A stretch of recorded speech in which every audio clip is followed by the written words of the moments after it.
How does the Chinese government's control over AI models like DeepSeek fit into its larger strategy of digital authoritarianism and information warfare, which is going on right now in the world?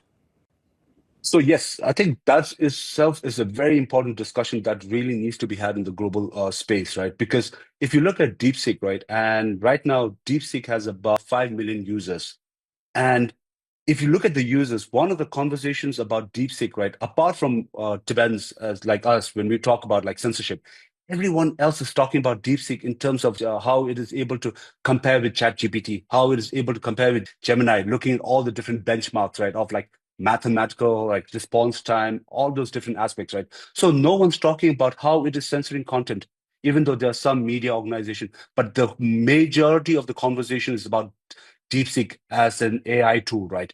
And what that does, it changes global norms around what a tool should be, what an AI tool should be, right? So what is happening now is like people are willing to use DeepSeek with it doesn't matter if it's like echoing Chinese government propaganda. It doesn't matter if it's censoring. So that is something that is changing the global norms about what freedom means, what human rights mean, and what digital authoritarianism and how that means in the global context.